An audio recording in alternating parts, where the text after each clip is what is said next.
Well, good evening, everyone. I don't have to introduce myself. So I want to introduce my friend and longtime oldster like me, Paul Lovejoy. So just for the record, he's a professor at York University, graduate of PhD program at Wisconsin. He has, like an arm's length worth of stuff that he's done.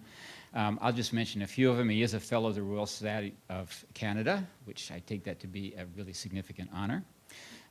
He holds the position of Distinguished Research Professor and Canada Research Chair in African Diaspora History at York.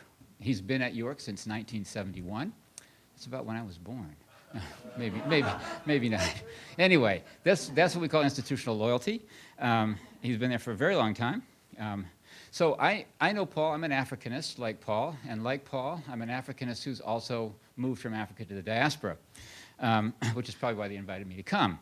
So he began his career, like me, as an Africanist, and his work was done primarily in northern Nigeria, Hausa-speaking areas, Sokoto Caliphate, pre-Columbian, I've been too much, pre-colonial history, a dying field, but one that we hope to revive along the way here. His earliest work on that was mostly in economic history. Paul was lucky to be able to locate documents that you could actually quantify from the Sokoto Caliphate, so that was always a helpful thing to do, and he did some really interesting work on that topic in what would be today northern Nigeria. He spent a lot of time looking at things like production, slavery, actually management of plantations, that kind of thing in the Sokoto Caliphate. Which would be good because it actually situated him in an excellent place to make that next move, which was the Sokoto Caliphate was, first of all, an Islamic country. It had recently experienced a jihad. That's all relevant to this longer discussion. It was then beginning to engage in the Atlantic slave trade, hadn't really been involved in that before.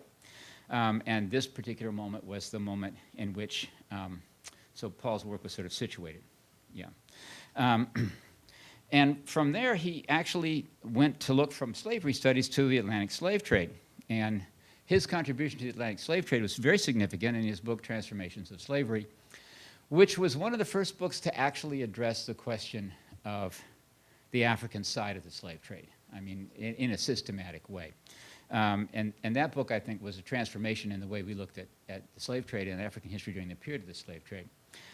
Paul was notable for having taken a somewhat loosely argued thesis of Walter Rodney's and made it into a much more systematic study of how participation in the slave trade and in the relating slavery issue within Africa had transformed African economies and African societies in the period of the slave trade.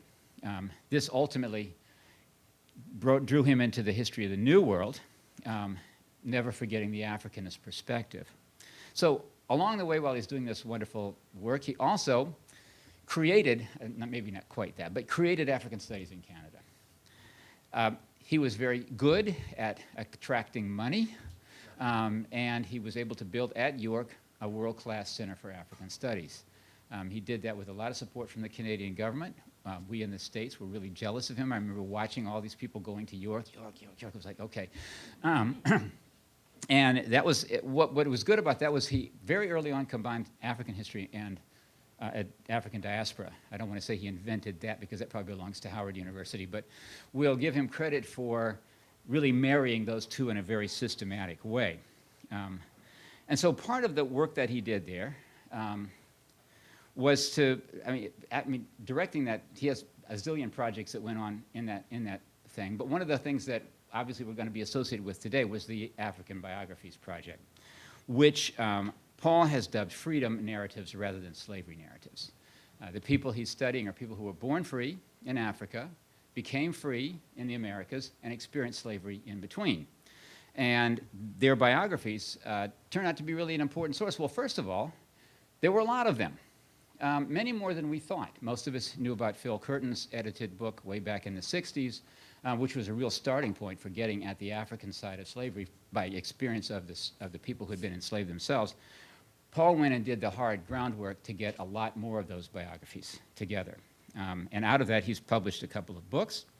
And the ongoing project of assembling more of these, and of course the Equiano project is a part of that larger scheme. But I want to talk for the last little part of my introduction about what I think is Paul's now really revolutionary work, which is to get Africa into the Atlantic history and into the age of revolutions. And the book that he published 2 years ago or so, I mean, time passes faster when you get older, you notice that? A Jihad in West Africa is really a fundamental work. I think we're going to be reading this for a long time. He's taking a look at what we all knew about, the Islamic jihads in the 19th century in northern Nigeria, linking that to the world of the Atlantic and ultimately to the age of revolutions. And to do that, he has to do a lot of work, first of all, very detailed work on Islam, looking at how the Islamic movements functioned as Islamic movements. Thanks to his long experience with Islamic societies, he's able to do that, and he's able to do it from the original sources. And then to draw on some of the biographical information to talk about how the jihad goes across to Brazil. And then is able to engage the Malay rebellions and so on in Bahia out of this experience of the Atlantic slave trade. And also to bring out the aspects of how Muslim scholars and Muslim intellectuals had been dealing with the question of slavery, whether it was just and legitimate for a Muslim to be sold as a slave, especially to a Christian. Ultimately, exactly what were the boundaries of slavery in Africa? These were all questions that were asked by this revolutionary movement, which in many ways can be compared to revolutionary movements elsewhere. So it's an exciting work. It's a rather large book, 500 pages or so. Sorry. That's okay. I had to review it. I must say, I did actually review his book. Read his book at the beach. Oh yeah, that's what I carry for beach reading. And I recommend it to everybody. I know this project isn't about that book, but this is where a new sort of revolution in the study of African history is taking place and Atlantic history. And so with those words, I want to introduce you, Paul Lovejoy.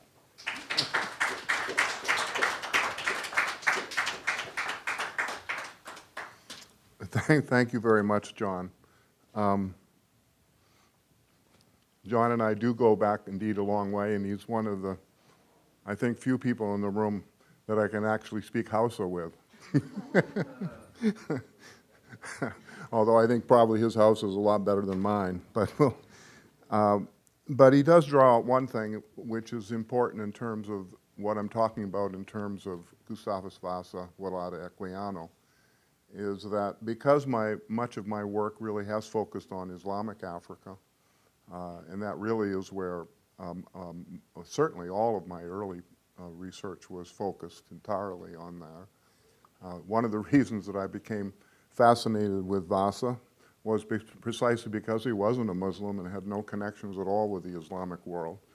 And I wanted to do something that really was quite different from much of my previous focus. It was part of what I perceived, although I don't think I'm the only one, but there were quite a few historians, including John and Linda, who were really trying to bridge the Atlantic and do so from what might be called an Africanist perspective, and really sort of to counteract a Eurocentric approach and to resituate what we're focused on in terms of the centrality of the historical discourse. And that really has been a very fundamental motivating principle to a lot of my work for a very long time. And it certainly relates to the man that I'm talking about here the last couple of days and today. And I just continue, a repeat of some of the things that I said the last couple of days about my own development and why it is what I would call my own odyssey in approaching this topic on Gustavus Vassa, Equiano. As John mentioned, I was at Wisconsin when Curtin published his Africa Remembered. This was what I cut my teeth on in terms of understanding African history in many ways. Both Phil Curtin and Jan Van Sina were very preoccupied with sources for understanding pre-colonial Africa, particularly from an African perspective, and finding sources was considered at the time when I was in graduate school to be something that was very difficult. And we were really virtually taught that there was a limited number of sources, and that our job as PhD students was to go out and do research on the pre-colonial period before everybody who knew anything about it had died. And we took that very seriously. Now, of course, this looks so naive because we now know there are so many sources that we don't even know how many there are. The wealth of materials that are available and are accessible are just simply, well, they're global in terms of where they are, and they're in so many different languages, and well, we're not going to run out of sources for quite some time. But at Wisconsin, one of my first seminar papers, actually, for Philip Curtin, was a paper on slavery in the Niger Delta, and that meant that I was working with what G.I. Jones called Wolada, and what he had published in Africa Remembered was the excerpts from the interesting narrative that specifically related to Africa. And so that not only in that paper, but in all of our courses, one of the things that we were looking at in great detail in dissecting was the account of Africa as presented by Wolada Equiano, which was the period of his boyhood, and hence his name indeed was Wolada Equiano.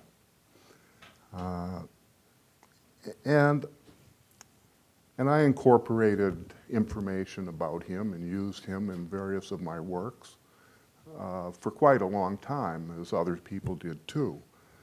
So that that odyssey for me, in interested in this subject, has been really a long one.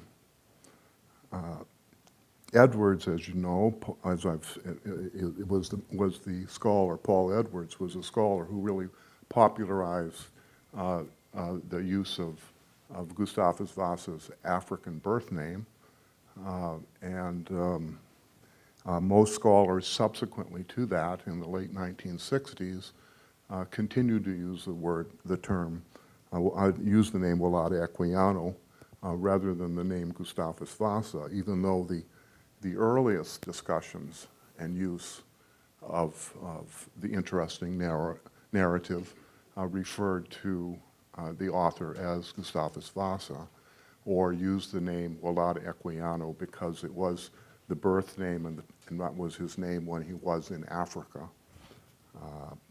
And it was really 1960 when Thomas Hodgkin published a short excerpt of the interesting narrative in his very influential and important book called Nigerian Perspectives. Nigerian Perspectives was a collection of documents. It was used extensively in the absence of almost anything published on Africa at all. It was used extensively not only throughout North America and Europe, but it was used extensively in Nigeria. So Nigerians were beginning in the universities, beginning to learn about a native son, and they were learning his name as his birth name, but not denying in any way what happened to him later. It's just that our focus was on Africa, and so we didn't really pursue him after he got on the slave ship.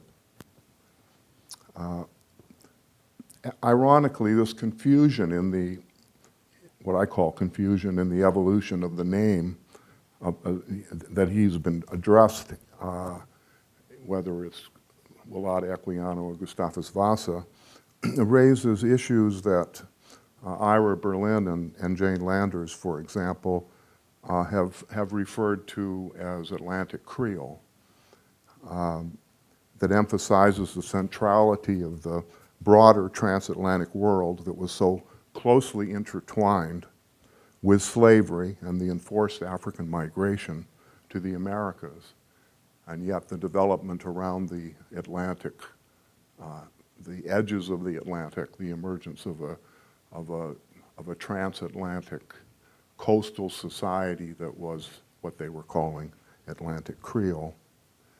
Of course, it's an ambiguous concept. It has to, if it has to accord with anybody as an example of somebody who was an Atlantic Creole, surely Gustavus Vassa was the epitome of that person. Then subsequently, and completely unrelated to my now latent interest in this man, I began to work with David Richardson very extensively on the Bight of Biafra, and particularly the two most important ports, Calabar and Bonny, and how the slave trade operated in those two ports. And we did a number of articles and a lot of research that was based on a lot of documentation that we previously didn't think existed. And that again brought me in touch with Vassa, obviously. And subsequent to that, it led me to work with David in Bois, University of Calabar, and Ivor Miller. And we worked on a collection of essays on Calabar itself. And that interest in Calabar has continued unrelated in a sense to Vassa, although for a brief period of time I thought that's where he may have left. The Bight of Biafra was Calabar, but we are completing a book on the 1767 massacre at Calabar, publishing all the documents that we've been able to find that relate to that rather barbaric incident that happened in the Cross River Delta at Calabar. And it also inspired me to continue my interest in the Bight of Biafra interior region, not thinking yet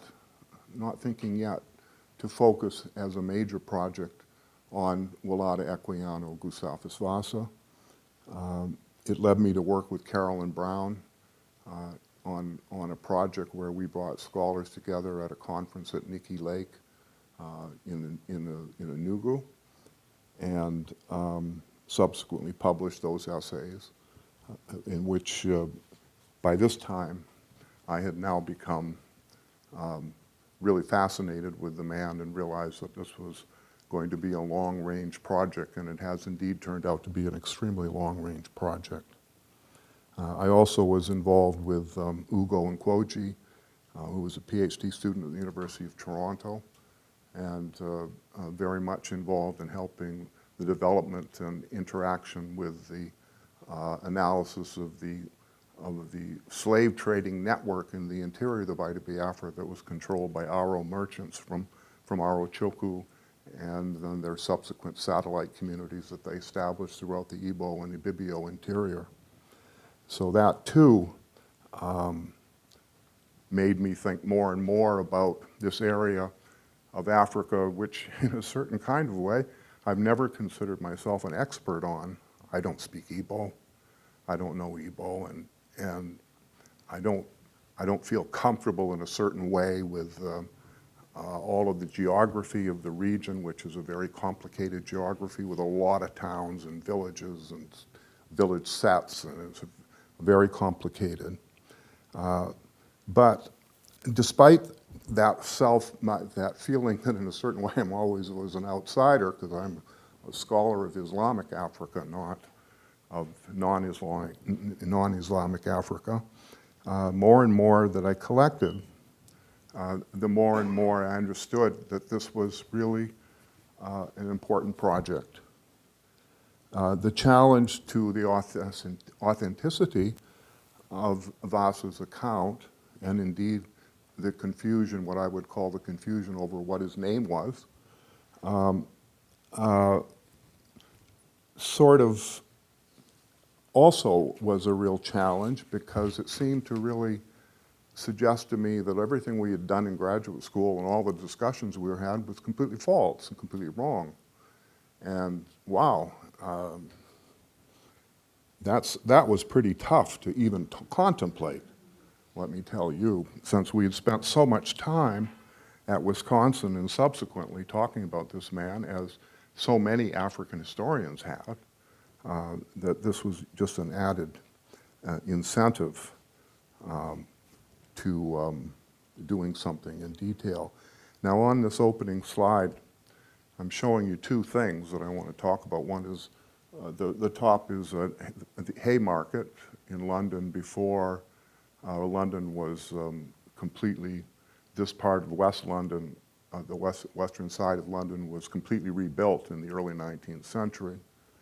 And the lower image is the coat of arms from Plaisterers Hall, which is one of the guild halls in the city of London, and as I'll talk about, which Vassa ended up leasing as a business proposition, and where he actually made a lot of money from renting out the space to various other businesses.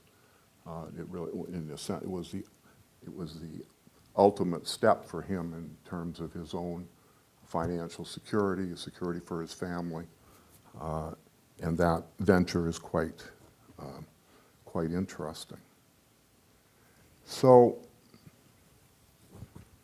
this cover, his cover of every one of his 9 editions that he published in his lifetime,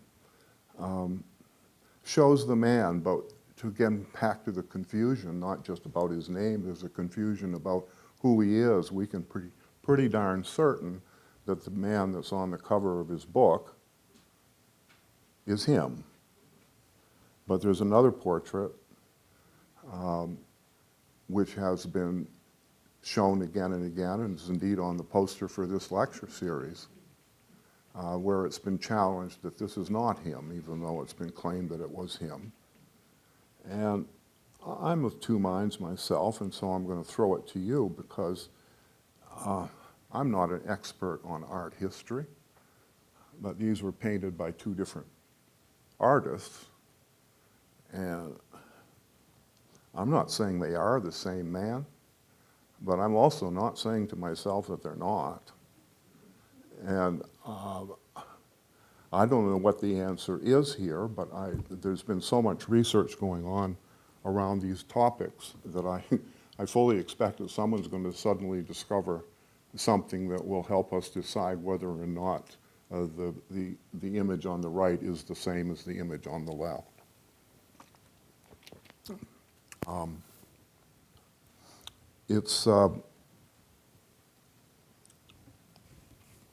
can give you all the details about the portraits. He commissioned the cover of his book himself, and we know who the painter was, and we know who the engraver was. We know about them, and we have details. On the other hand, the one on the right, the prettier picture, is in Exeter, and it's been suggested that it was a portrait of either Ignatius Sancho or Quagno Atabac Quagno, and in fact Quagno was a servant of a portrait painter, so that there are possibilities, and I don't have any answers to this right now, of course, but I'm suggesting this is just one of the types of one detail related to the life of this man that is going to continue to be the focus of research. So what I want to do now is really talk about Vassa as a writer, what it was behind him that he brought to the fore when he wrote his autobiography. That is, what was the trajectory of his life. And as I've argued in an earlier lecture, in my opinion, it was more likely he was born in about 1742 than 1745 or some other date. We're very certain about when he was enslaved. That was in 1753. He was put into a bag. He was kidnapped along with his sister. He had seen other bags that were being carried around by men. He'd had a really poignant moment with his mother that he reports, in which his mother held his hand and drew him away from a scene where there was somebody or something being carried in a big bag. and mother telling, in a sense you can imagine, saying, you stay away from anybody who looks as if they have a bag. Well, he found himself in a bag. He happened to see his sister a few days, not a few days, but a short time later, which was obviously another very poignant moment. They were, of course, separated again virtually immediately. And that was further example of the tragedy of slavery and enslavement that underlies the whole study of slavery and underlies the reason why, on the one hand, we're fascinated with it as a subject, on the other hand, we're really insistent upon dealing with issues like reparations, social justice.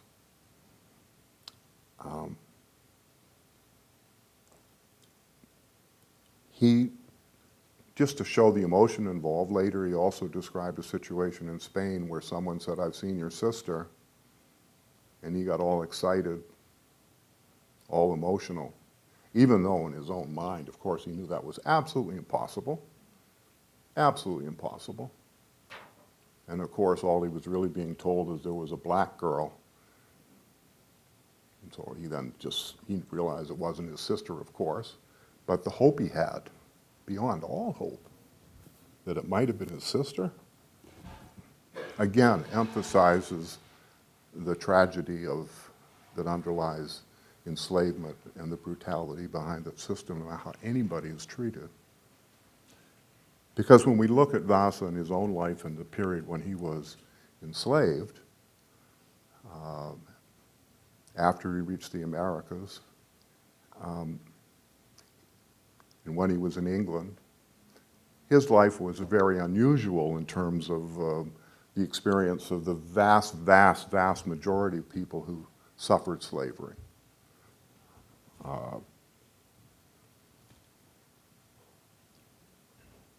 One of the incidents that foreshadowed what he was going to experience happened when he was still being sold within the Baida Biafra region, and he accidentally killed a chicken of the woman who owned him.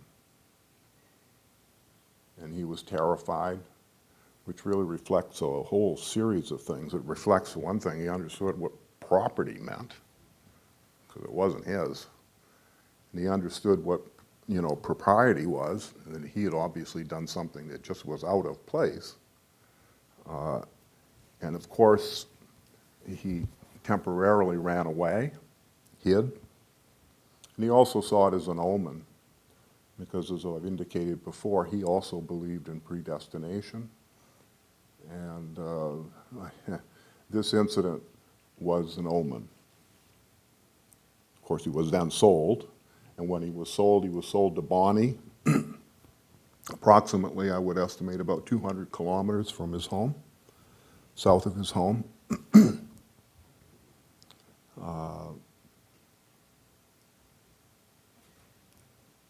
We can see he would have come from about here in the interior, and he would have left the Baida Biafra from Bonnie, which is here. In the year that he left, in 1754, there were 8 ships that left Bonnie in that year that were destined for Barbados, which is where he went. So he was on one of those 8 ships. Those 8 ships actually carried a total of 8,300 people.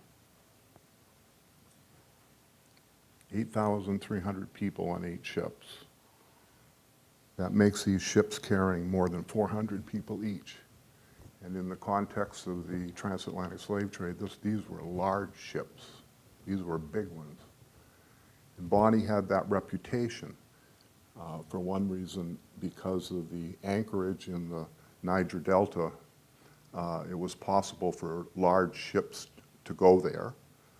And second, because of the system of trade and slave trading between those ports in the interior and the Aro network, it was possible for large numbers of people to be loaded very quickly on these ships by comparison with many other places on on the African coast, with Luanda perhaps being the major exception, being another place where it was really possible to do that type of large-scale business.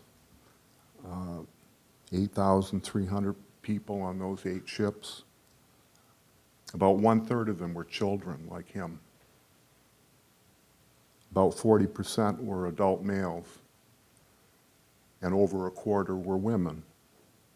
So we're talking about ships that took 60% of the people on board were women or children. Keep that, that's a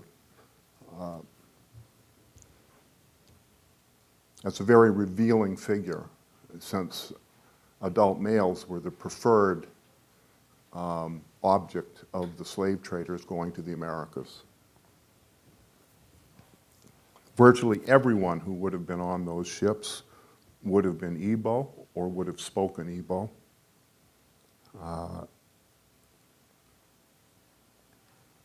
And in Barbados, when they were sold, it was the standard procedure of an auction, where the potential buyers would rush on the poor captives and grab the ones they wanted to buy. Terrifying experience, as you can imagine. And there was an Igbo person who knew the language, explaining to all of the new captives exactly what was happening, and that, you know, Europeans, white people, were not going to eat them.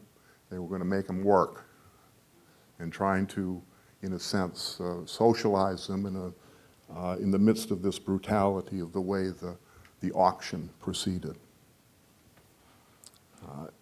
He was very fortunate in one sense in that he did not remain in Barbados, but instead was bought by a ship captain who took him to Virginia, almost certainly to the York River, where he was purchased by a tobacco planter by the name of Campbell.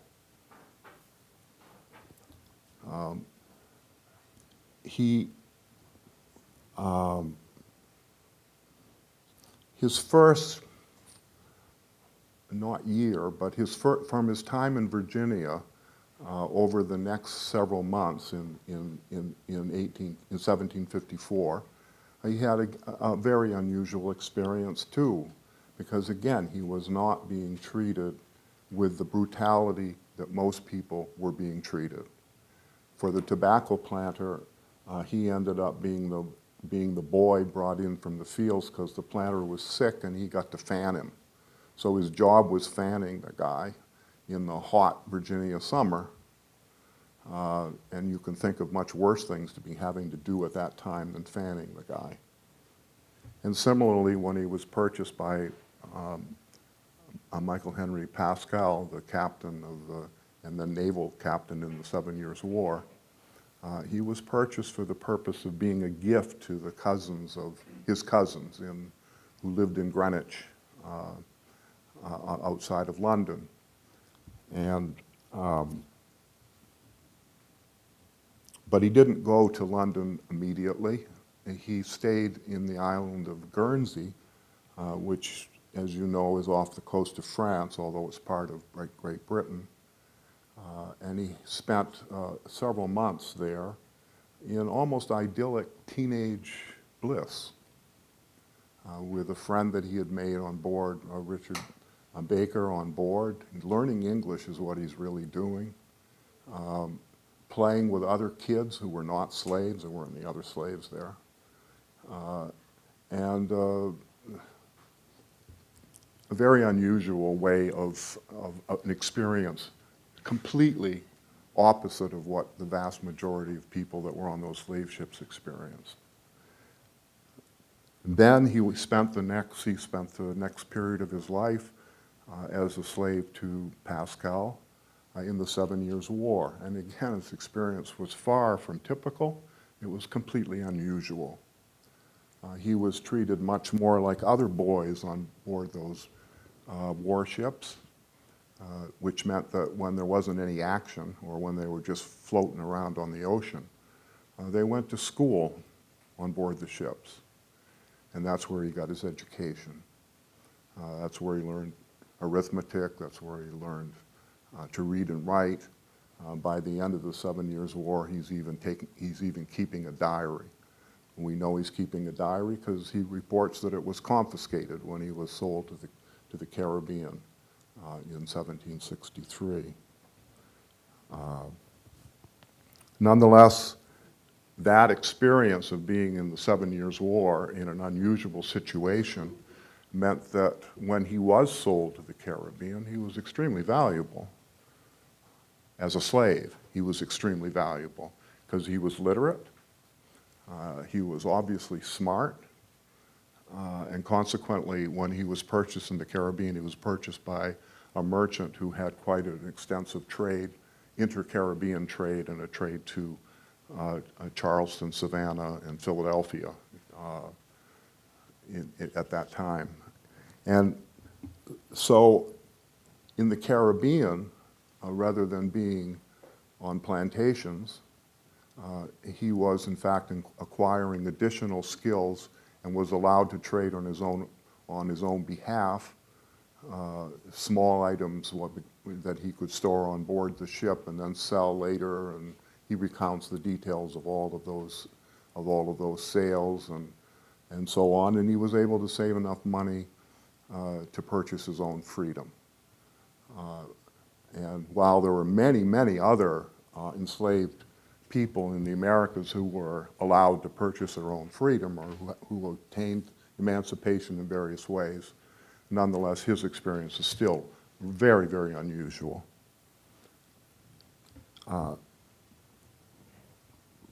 He earned his freedom in 1766. This is Guernsey.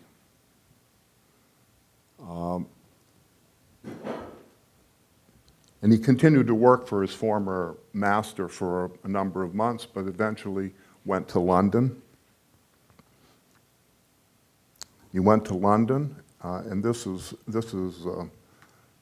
Vassa Equiano's London. And by this time, of course, his name is Gustavus Vassa, a name that he would keep for the rest of his life, and which he was known by during his lifetime, and indeed for a long time after he died. He selected as an occupation hairdressing, which he learned in London. And hairdressing, as you will know from some of the other slides that I've shown, was really related to the fact that a lot of men wore these wigs all the time. So hairdressing was quite an occupation. And so it was a skill, but it also had an advantage, which I'm not sure that he was aware of at the time, but his clients tended to be people who were relatively well off, if not very well off. And on 2 occasions, he became the personal hairdresser, first for Dr. Charles Irving and then later for Matthias McNamara, and then lived in their houses so that he wasn't just having to depend on what he could do in the street as a hairdresser, but was in effect the personal servant, valet, hairdresser of wealthy people.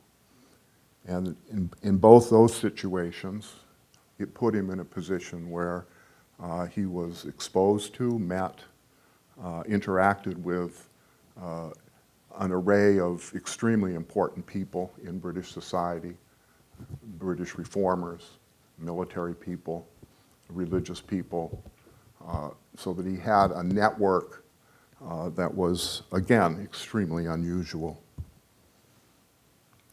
As being an assistant to Charles Irving was something that lasted from 1768 until 1776.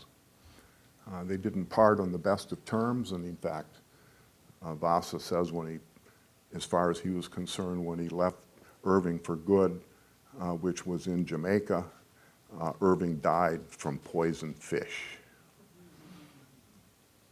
And that was, some people have said, well, they wondered whether Irving actually did die from poisoned fish. Well, he didn't. He didn't. It was an expression, of course, so it was an expression. Dr. Irving stayed in Jamaica, married a widow, inherited her estate, and he didn't die actually until 1792 in Scotland.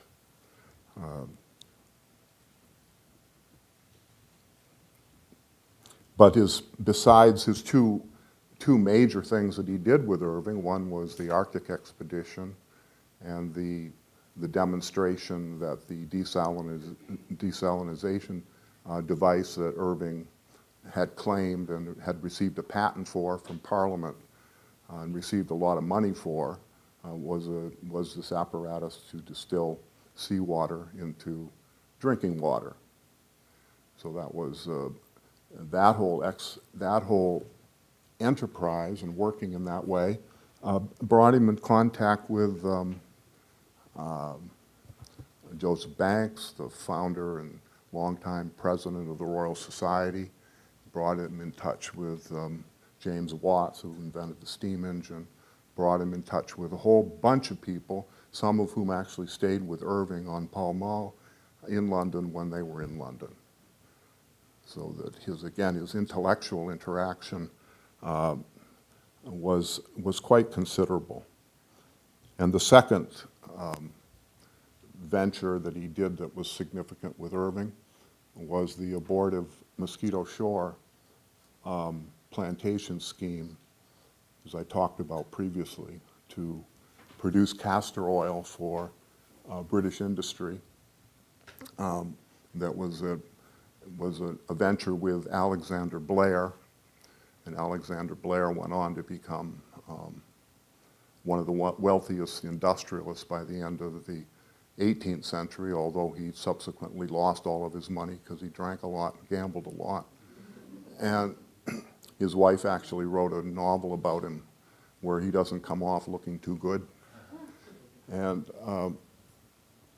but Alexander Blair may even have owned the coal mine that Vassa fell into in Shropshire in 1882. He doesn't say that, but that's very close to where Blair had his factories and his mills, and why he had been earlier interested in a substance, castor oil, which had so much potential in terms of what could be done with it from an industrial perspective. First as a lubricant for machines, but then later for all other kinds of things. But the venture that he did with Blair and Irving was really on the Mosquito Shore, was this plantation scheme in which we see Vassa having a rather naive view of slavery, and as I've argued, this was a turning point in his life, my opinion. On the one hand, as I've also demonstrated, he got virtually all of his facts wrong about the Mosquito Shore and about who he was interacting with and what was going on. But that didn't negate the significance of what was happening, because his job was to oversee a plantation of people who were of Igbo origin who had been purchased off a slave ship in Jamaica on the way. And when he discovered that he really couldn't convert everybody to Christianity and couldn't make it a situation where they'd all become free like him, he gave up and left. He just abandoned the scheme and left and made his way back to England, only pausing long enough in Jamaica to wish that Irving would die from eating poisoned fish.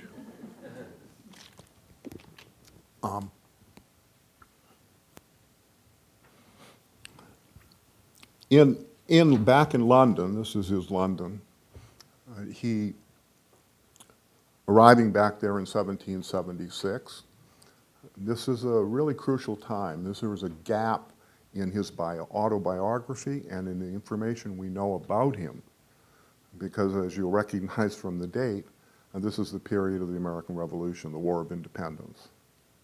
And in all of his writings and everything, he has virtually nothing, not virtually, he has nothing to say about that war. On the other hand, he was the military attaché to George Pitt, Baron Rivers, who was the commander of the Dorsetshire militia, which was stationed at Coxheath in Kent from 1780 to 1782. He doesn't write anything about that either. But here he is with somebody who's in charge of a very large military force that's stationed where it is in case France tries to invade England. And he could not have been doing anything else but talking about the American Revolution, because that's what everyone was preoccupied with. And there's even some possibility that a series of letters that were published in newspapers in 1778 and 1779, the letters that were very critical of the British campaign in North America, very, very critical. These letters were all written with the signature of Gustavus Vassa, but it's not his writing. It's not his writing.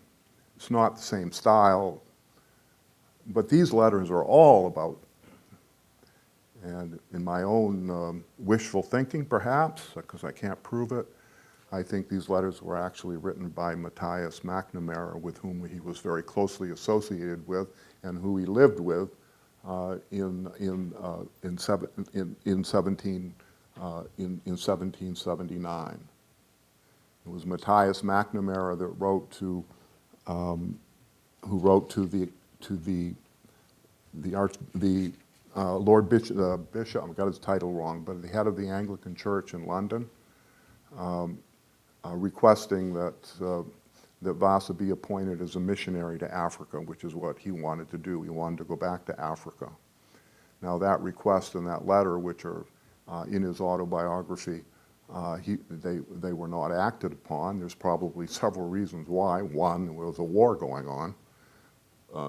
Two, by this time Vassa was very closely, he was a Huntingdonian Methodist, and even though they hadn't broken completely with the Anglican Church at that point, nonetheless the Anglican leadership in London wouldn't have looked particularly favorable upon sending someone like him out as a missionary. And the third factor was who McNamara was, Matthias McNamara. Vassa did really come in contact with and become friends with and acquaintances with and have patrons who were amazing people. McNamara was one of the worst. He was an absolutely disgusting individual. He was a disgraced governor of the province of Senegambia. Now, the province of Senegambia was the first attempt by the British to actually found something called a colony in Africa, which they did after the 7 Years' War. They tried to combine Saint Louis, Gorée, and James Island in the Gambia into a province, which they called Senegambia, which was modeled on all of the colonies in the Americas with the same type of constitution, set up for assemblies and the different offices and everything, except that nowhere in any of those three places in what was called the province of Senegambia were there enough Europeans to occupy all those offices. And so most of those offices were one person offered several different positions. Well, McNamara made a fortune while he was the governor of Senegambia, because against all the instructions and regulations and laws, he engaged actively in the slave trade. And he had two plantations in the Americas, one on Tortola, and in effect, he diverted funds in government. He stole money from his other officers. He put his junior officers in solitary confinement for long periods of time. And when news of this got back to London, he was recalled in disgrace. He lost several lawsuits in London, but still managed to live in very affluent conditions because he was very wealthy. So Vassa, that was Vassa's patron, so maybe that's the reason that the Anglicans didn't want him to be involved. Now, then throughout the period from the late 1760s into the middle of the 1780s, his home was really here, London, and we know most of the places where he lived, and they're all marked on this map. but periodically he really couldn't make enough money as a hairdresser to sustain himself in London. And so he would enlist on various merchant ships and travel to North America. He'd travel to the Mediterranean for periods of time, and until the middle of the 1780s. And in 1786, he became involved in the first Sierra Leone scheme, an attempt to settle a colony of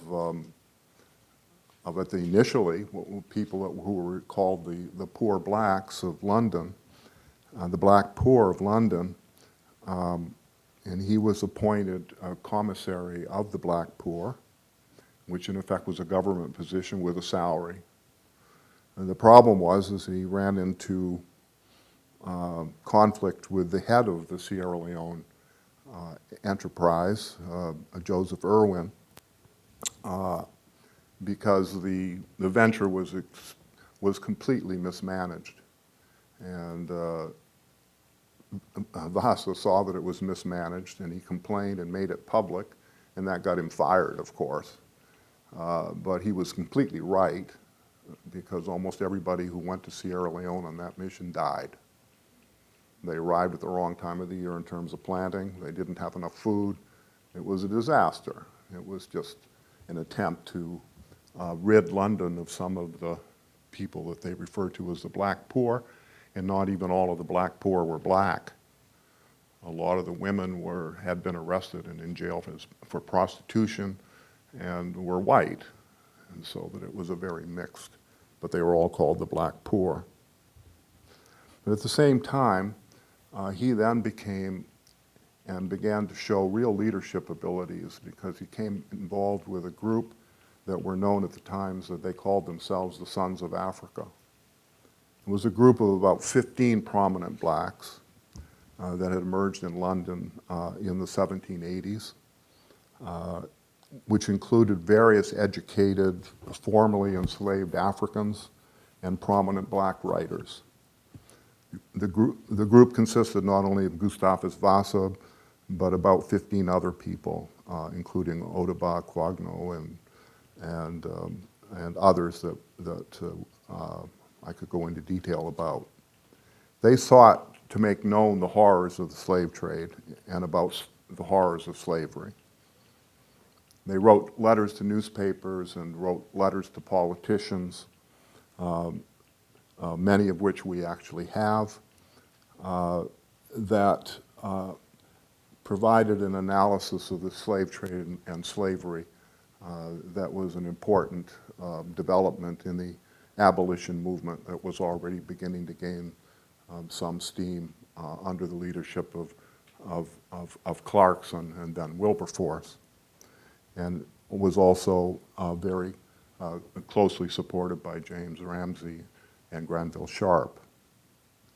And Ramsey and Sharp in particular, Vassa was quite close to, particularly Sharp, as I've outlined previously.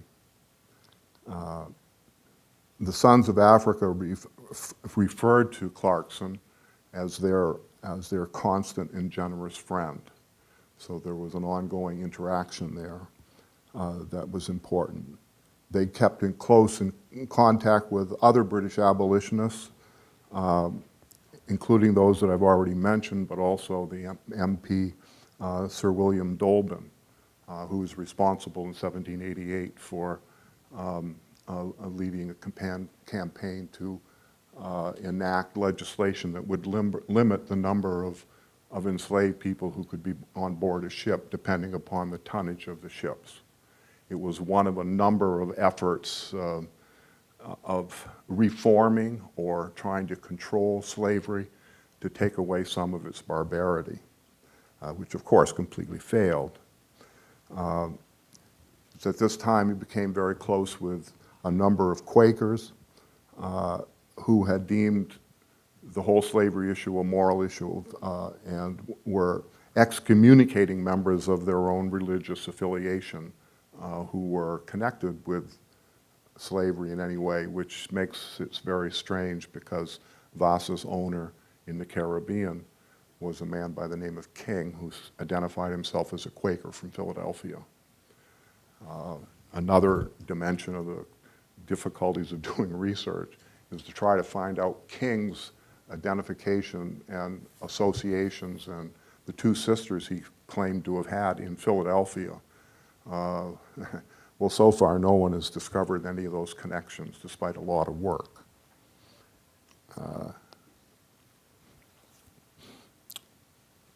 Because of his public persona, Vassa became an important spokesperson for not only the Sons of Africa, but for the abolitionists as a whole.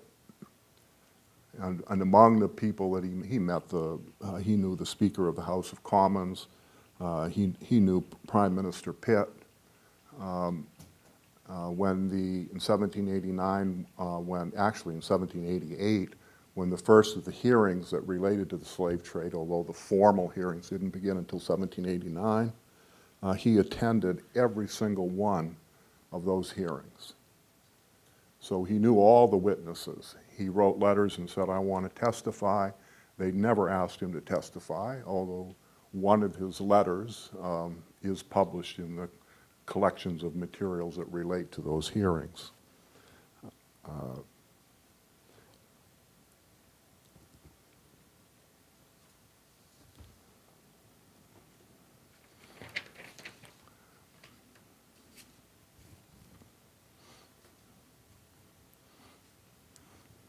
So this group, the Sons of Africa, were not only aware of the various people that were involved in the abolition movement, they were associated with them, which is one of the points where I made yesterday, I believe, was the fact that nowhere in any of his writing does Thomas Clarkson, published or unpublished, ever mention Vassa's name, even though we have letters that Clarkson wrote introducing Vassa to various people in relation to selling his book.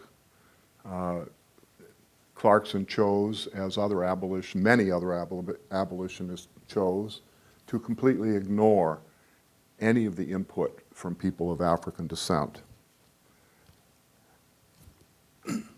Now, as a writer, one of my main concerns is to try to figure out when did he write what he wrote, what documents did he have, and what did he quote from his own memory and his own reconstruction of what he thought happened. The first reference to him actually writing what would become his interesting narrative dates to February 1788. And it's certainly clear that he had finished the book by January 1789, because originally it was going to be published in January 1789, because that's when the hearings in Parliament were going to begin on the abolition of the slave trade. And those hearings were put off for a couple of months because King George III was suffering one of his mental breakdowns, and they wanted to wait until he had recovered before they actually went into such controversial territory as debating issues related to slavery, since so many people in the House of Commons were connected with slavery in one way or another. As a bookseller, he went everywhere. He really knew the United Kingdom very well. He knew Ireland very well. He knew Scotland very well. He was traveling all over these parts of England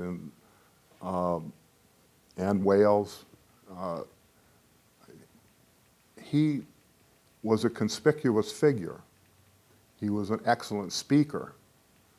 He not only was just selling his book, but he was going far beyond that into types of things that he was talking about. Because he had sat in on the parliamentary inquiry, he knew who Ambrose Lace was. He knew what Ambrose Lace had done in the 1767 massacre in Calabar, even though he didn't know about it until he heard about it in Parliament when Ambrose Lace says, I don't know anything about it, even though Ambrose Lace was one of the ringleaders in the massacre that occurred at Calabar, which we know from his own letters. So even though he couldn't testify, he got to know some of the leading people that were involved directly or indirectly with the slave trade and who had either volunteered or had been forced to testify. And so that when he went into the countryside and when he went to all the towns and places where he sold his books, and when he gave his public lectures, he wasn't just narrating what's in the interesting narrative. He was talking about a lot of other things that related to slavery and the slave trade. And the power of that and the importance of that in terms of helping to mobilize the petitions that were signed and sent to Parliament all around the country was extremely important, which only highlights why it was that someone like Thomas Clarkson chose to not ever refer to him in any way. Now, a couple more minutes, if you don't mind. Do I think I have? John, you're in charge, I think. You have about 25 minutes. I only need a couple. No. I want to talk a little bit about something that's really an ongoing dimension of the research, because the one thing that biography teaches you if you do biographical research is that you never finish. Just when you thought you've discovered the last document, the last thing, or you've interpreted something one way, you suddenly see it another way, or somebody else introduces you to a haystack you didn't even know existed, and then you go looking for the needle that's in it. And then when you find that needle, everything's new. And the Sierra Leone connection is something that, with a lot of assistance and a lot of interaction with Suzanne Schwartz, I continue to be very, very interested in, because we have we are involved in a project which is to digitize the Sierra Leone public archives. And we've done a lot of it now, and we're continuing to do a lot more. Those materials go back to the 1790s, and they're, of course, extremely important, extremely valuable. But trying to figure out Vassa's connection with Sierra Leone after he didn't go there, because he did not lose interest in Sierra Leone. Quite the contrary. There were so many reasons why he maintained an enormous interest in Sierra Leone. For one reason was his Huntingdonian connection. The fact that he was a follower of the Countess of Huntingdon and was a Methodist who believed in a Calvinist predestination interpretation of the world, was shared by other people, including a very large number of the most important African writers, and from Phyllis Wheatley to Gornathaw, to Marant, to Wedderburn, some of whom I've talked about. Well, it turns out that a very large percentage of the Nova Scotians who went to Sierra Leone on the second Sierra Leone venture that founded the permanent colony were all Huntingdonians. And the Huntingdonian presence in Nova Scotia is something that has been understudied. And one of the reasons it's been understudied is because when those several ships went to Sierra Leone in the early 1790s, they took all the Huntingdonians with them, so there was no more Huntingdonianism in Nova Scotia or Canada. So for one thing, we want to know more, and we're trying to find out more about the possible connections between the Huntingdonians and Vassa, Huntingdonians that are in Sierra Leone. Cato Perkins, for example, was a preacher of the Huntingdonian chapel in Freetown in the early 1790s, mid 1790s. And Isaac Anderson was from Birchtown in Nova Scotia, another Nova Scotian, who had been born in Africa. And they were two delegates that went to London in 1793 to complain to the court of directors of the Sierra Leone Company about how the colony was being operated and mismanaged by the leadership there. Now, they weren't listened to, but there they were, these two Huntingdonians from Sierra Leone in London in 1793. It's virtually impossible that Vassa didn't know them and wasn't in touch with them and wasn't in contact with them. We can't prove it yet, but we're looking. But there were many other Methodists, and even that weren't Huntingdonians, who were from Sierra Leone. The most important and best known is Boston King, but Moses Wilkinson, Luke Jordan, Henry Beaverholt, and Mingo Jordan, they were all there too. So that there's a network here, and trying to put that network together when we don't have very many pieces of the puzzle that connect them is the ongoing project that relates to the Sierra Leone connection. Why is it important? Because Vassa, in his will, his last will and testimony, left money for a school in Sierra Leone, which demonstrates he does have this ongoing commitment and interest in Sierra Leone. We also know that money somehow got to Sierra Leone, although we haven't quite figured out how or who it went to. We're not saying that anybody stole it. We don't think there is, but reconstructing what schools and what churches were there in 1790s and what the government was trying to do about it. And at one point, the government didn't want more schools, and then by 1799, they decided that everybody in Sierra Leone should get educated, and then they suddenly became very interested in investing a lot.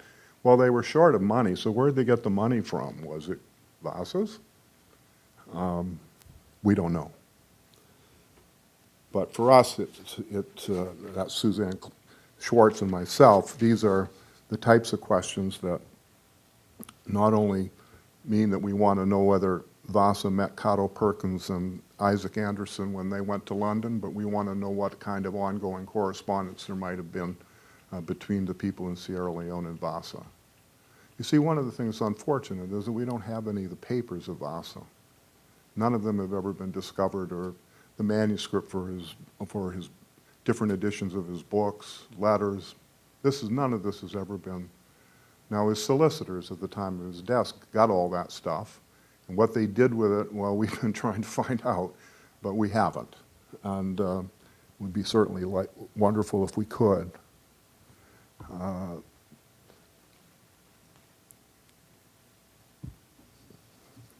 And next to last, but not least, he was a family man. He had a wife and he had two daughters, one who died in infancy, one shortly after he died in 1797. His wife died a year before he did, and his surviving daughter lived until 1856 but had no children. And so looking at that family and trying to reconstruct that relationship and the relationship with his mother-in-law and her family in Soham, which is in Cambridgeshire, just outside of Cambridge, has been another one of these areas of research where who knows what will happen when we continue to look, but we might find more. And the last thing I really want to talk about is his business acumen. Because he was very clever, even though he knew personally Phillips, who published Clarkson and Ramsey and many of the other abolitionists. He didn't publish with Phillips. He published his own book by himself through subscriptions, a list of subscriptions of several hundred people over the 9 editions, which in itself deserves a lot more research, figuring out what networks and who these people all were. A lot of them are very easy to identify. A lot of them are not. And so that's, that meant that on his speaking tours, he was a bookseller. He was a businessman as much as he was an abolitionist and a political activist. And understanding more about that is important, because by 1791 he had enough money to sublease Pleisterer's Hall, which is one of the guild halls in the city of London. This is the door, a sketch of the door to Pleisterer's Hall. It's a 2-story building. It's a very large building. That's the over the door, and is the logo, the symbol for Placer's Hall to this day.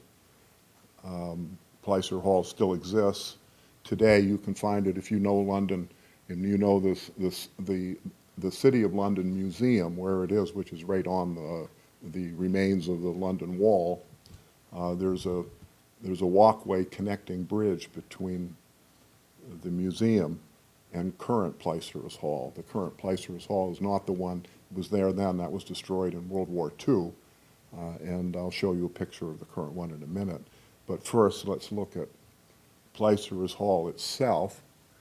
According to its drawing, the front door here, but this is a large courtyard, and it's described in an advertisement, several advertisements after his death, because his solicitors advertised saying this was Gustav Vassa's property, and they wanted to sublet it. Now, he didn't own this. The guild halls were leased out on 15-year leases, and he had the lease to the whole thing, and then made money by subletting different sections of this to businesses. This was not for living, although actually his last will and testimony is dated Placer's Hall, and he may have actually been living in one of the rooms. One of these rooms is actually labeled a music room, and it's a very substantial building.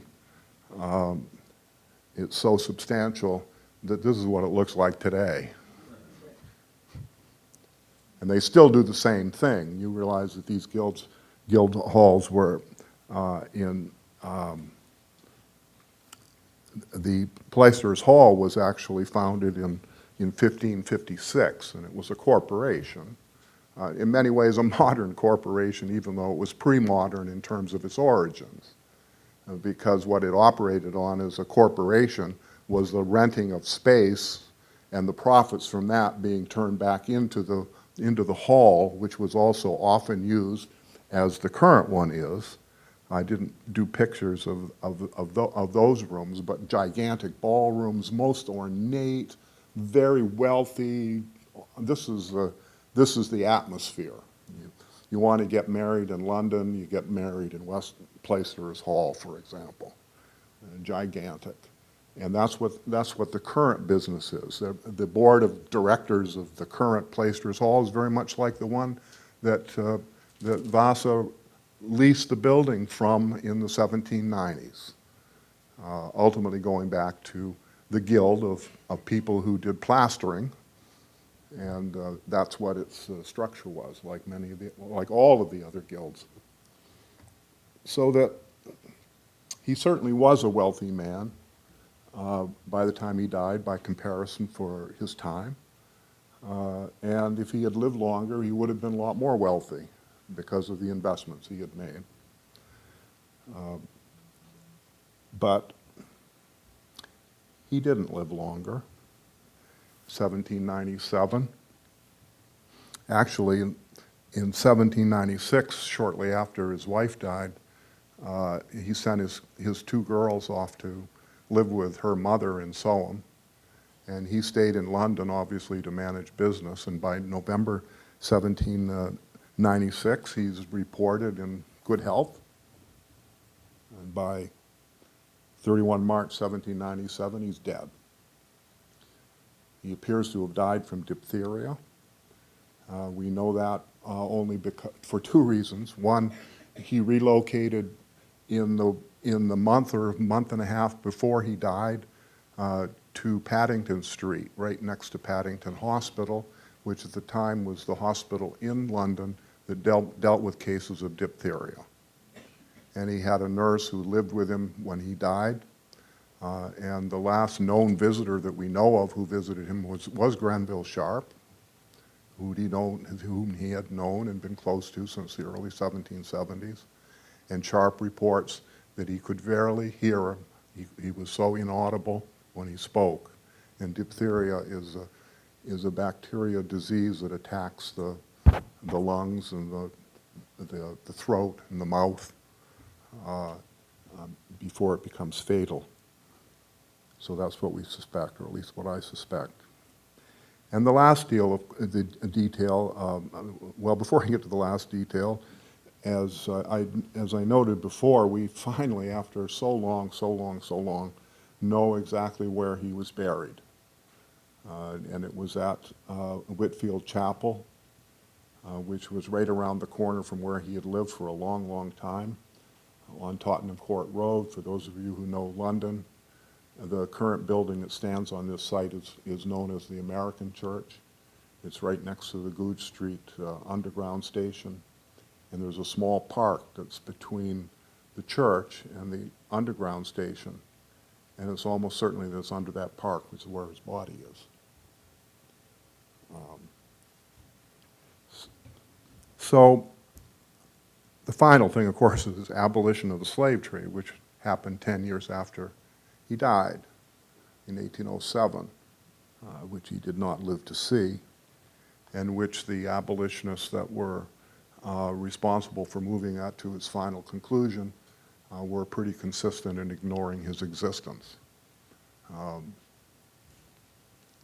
which in itself is a sort of a crime that needs to be addressed. But in conclusion, I would ask, was Vassa an African? Was he an Igbo? Was he American? Was he British? Was he Atlantic Creole? What was he? Who was he? His life experiences shaped his identity in the way that Ira Berlin and Jane Landers have talked about Atlantic Creole. This position where you could say his identity shifted from Africa to America to Europe epitomized Berlin's definition of Atlantic Creole. If he was born in Africa, then it has significance, of course. But if he wasn't, that is important too, because he legitimized his narrative by claiming an African heritage. His identity, like everyone else, changed over time.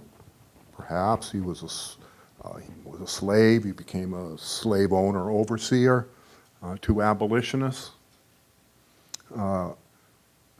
Why would he claim his African heritage? Why would people challenge that African heritage? It's almost like the Obama birthplace debate. But why does it matter that much? I mean, I was born in the United States, but mostly I identify as Canadian, and I live in Costa Rica. And, I identify myself as Canadian, except when I go through U.S. immigration. So my identity changes, and so why wouldn't he under different circumstances? The only difference is we don't have any evidence at all that he did do that consciously.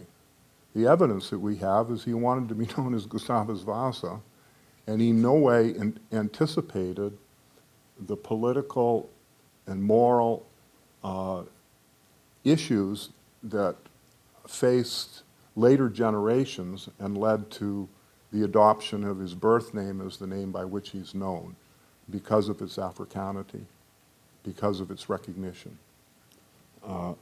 He never anticipated that. He proudly proclaimed his birth as African.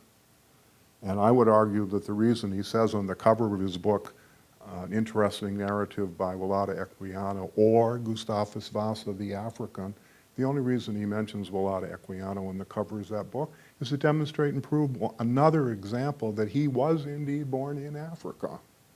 It wasn't a pseudonym. It wasn't in any way attempting to disguise who he was. And as I've mentioned before, he never used the name Walatta Equiano unless he also used the name Gustavus Vassa.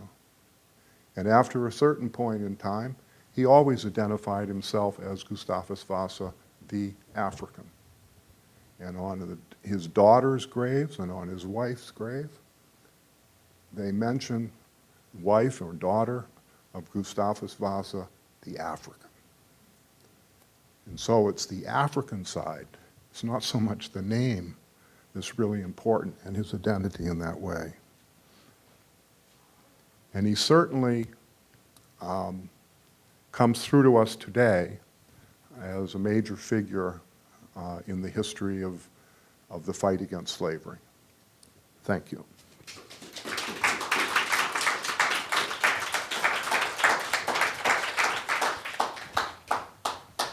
Thank you so much for sharing that meticulously shaped life of Gustavus Vassa. Questions? John, do you want to start? You don't have to. Do I have a question? I have a question, John. Well, actually, I mean, the question I would have asked you, had you not answered it already, was, what do you think about the birthplace debate? And that's because I'm an Africanist. Well, let me ask you this one. What about the Osaka debate? Well, the Osaka debate, I actually talked about this a little bit, and maybe one way to answer this now is that when I gave a lecture at the University of Nigeria in Nsukka last fall, when the subject of snakes going between his legs came up when he was a child, half the audience started screaming and saying, "He came from my village!" So where is the place? Well, it's not clear, and I'm not convinced that we've identified it. There's a place called Usaka, U-S-A-K-A, which is south of Bende, where I did some work with the help of David Mbua and a couple of other people, because Usaka. And that place looked pretty interesting for a while, except they didn't have any Ichi markings and never had a tradition of it. And then on the other hand, we turned around and the district they were in, you know what it was called? Equiano. But they only had adopted the name Equiano in 1948 when they had petitioned the colonial government because the people in Bende always referred to them as bush people and said that these people are so out in the middle of nowhere, and it was everything they had about the village and the place was derogatory. So they wanted to change their name, and they chose that name and had nothing to do with Equiano. They didn't even know about him. But he explains what Walada means. He never explains what Equiano means in his autobiography. And in all the work that I've done and with asking so many people and so many things, I haven't ever got an explanation as to it could mean this, it could mean that, it could mean, but Walada, no one has any problem with. So there are at least a half a dozen, maybe more places that could be the Osaka that he's talking about.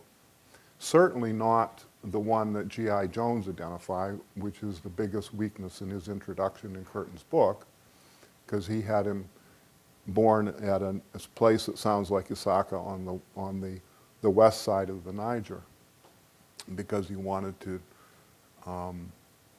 I think Jones I never met Jones, but I'm guessing that he somehow wanted to reconcile Vassa's claim that he was somehow under the kingdom of Benin, which they weren't.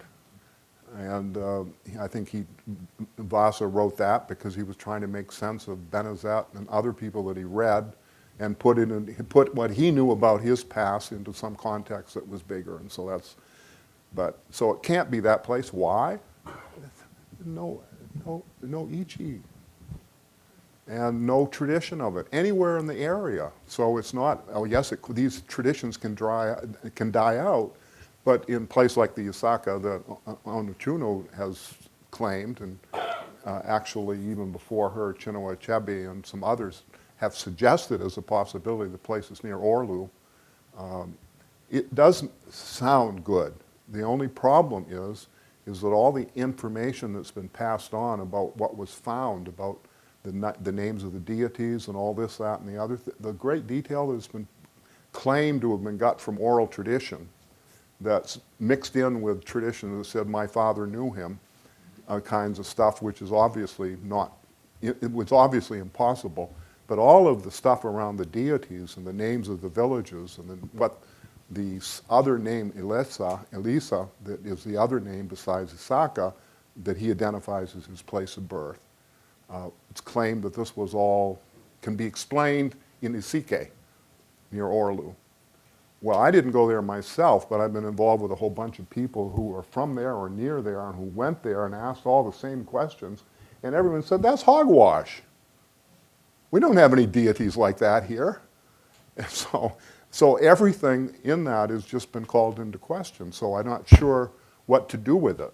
I still think it's a very possible place that he might have been from, but I don't think we have any proof. And I'm going to let everybody at the University of Nigeria fight over the snakes between legs business.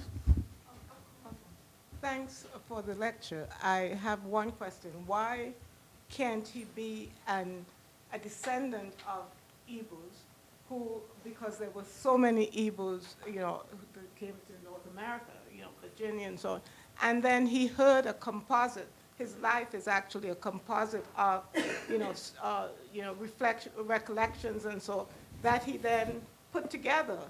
And so therefore he could, the idea of him being a real Atlantic Creole, kind of a, you don't have to be born in Africa to be an Atlantic Creole, but, here he is an American who, they're all mobile, this whole, Atlantic, integrates people. So why can't that argument be? Well, one problem with that is that I don't think with all of this, I'm not an expert in this area of North America, but everybody I've consulted who deals with South Carolina and Virginia says no one was circumcising anybody. And Vassa was circumcised. He had to have been born in Africa, just on the basis of circumcision alone. South Carolina, it's impossible. Look, there were laws at the time in the 1750s. It was illegal to send slaves out of South Carolina to Virginia. It was illegal. I'm not saying that it wouldn't have been done, but the only way really it would have happened is he'd ended up in, because he was purchased in Virginia, not in South Carolina. So if it had been said in his baptismal record that he was born in Virginia, it would be more difficult to deal with, because anybody who thinks he was born in South Carolina has to explain how he got to Virginia. And about the only way that really could have happened is if a family moved with their enslaved dependents to Virginia, which is possible. But no indication that the Campbells were all in Virginia, not in South Carolina. So, and why would his godparents get it wrong and say South Carolina when his godparents knew absolutely he came from Virginia? Maynard Guerin was Pascal's accountant. They were cousins. They were Huguenot. They were close like this. They knew each other's business. And then they turn around in the baptismal thing and say the guy was born in South Carolina? No, I can't explain why they did that, but I question, what were they doing and why? I can't answer it, but I don't believe them. So I take your point. It's just that there's so many other aspects of the information and the data that we have that says just the opposite. That says that he was born where he said he was. The only problem is where that is in Igbo land, not whether it was in Igbo land. There are questions?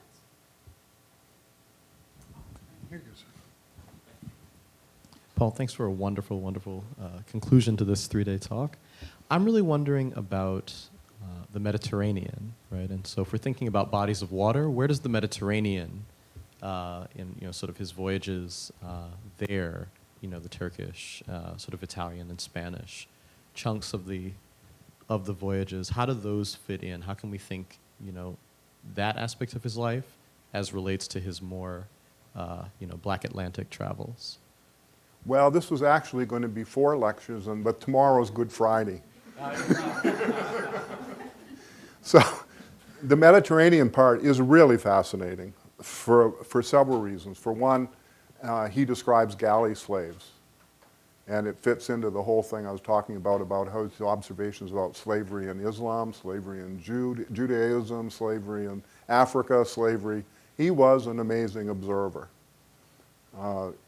He also was caught up in things at times, but he was an observer. What he saw in the Caribbean and what he reports in his autobiography about the brutality of slavery there is unbelievable.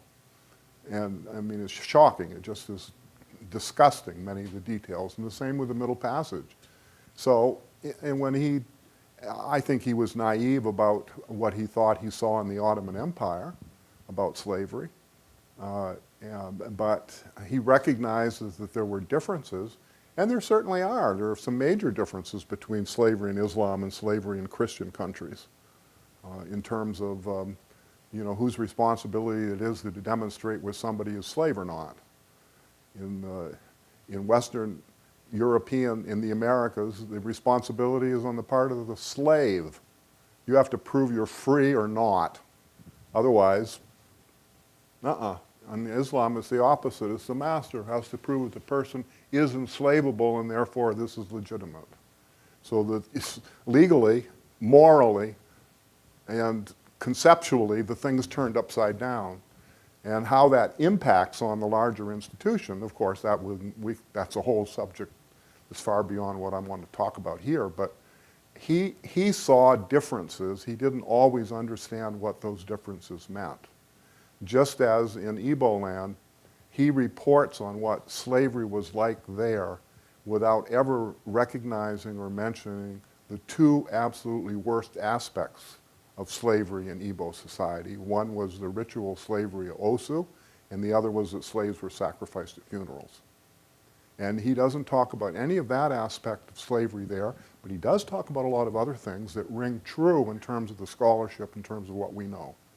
So the Mediterranean side is extremely interesting. The way he was treated, the way he was, what he saw in Italy. Good stuff. Very interesting stuff, worth exploring.